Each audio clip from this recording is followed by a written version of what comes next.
And meron ako ditong chicken thigh. Titimplahan ko muna ito ng toyo, kalamansi. Maglalagay din ako ng oyster sauce, paminta, at ng garlic powder. Hahaluin ko muna ito. Kung hindi ka pa nakapag-subscribe sa aking channel, please subscribe at i-click mo na rin ang notification bell para lagi kang updated sa aking latest recipes. Ayan, okay na ito. Ibabad muna natin ito for at least 30 minutes. Maglalagay ako ng cooking oil. I-sear ko muna itong chicken. Tinanggal ko muna ito sa pagkakababad.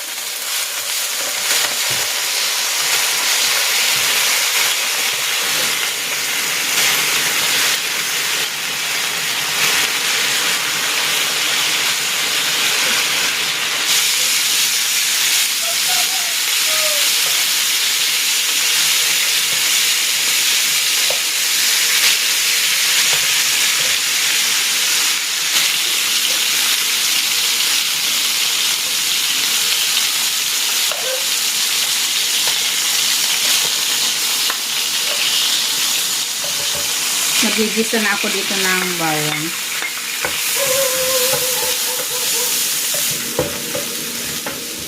At ng sibuyas.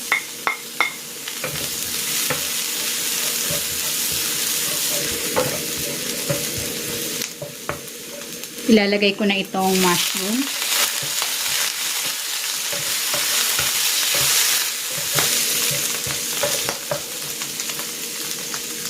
And then, maglalagay ako dito ng flour para mag-thicken yung sauce mamaya.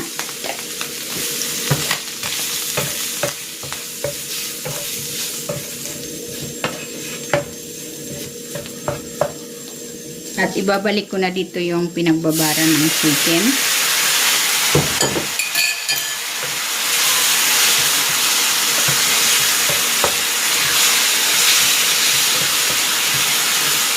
Balik ko na dito yung chicken.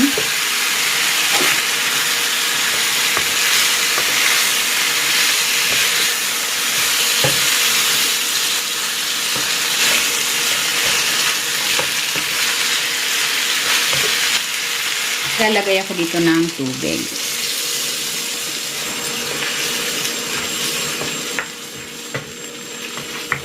Then, isimmer ko ito for 15 to 20 minutes.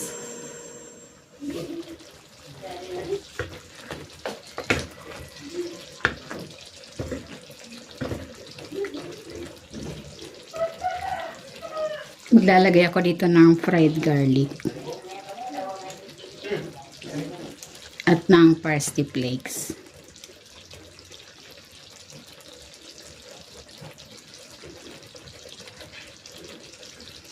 At naluto na itong garlic chicken with mushroom. Hahanguin ko na ito.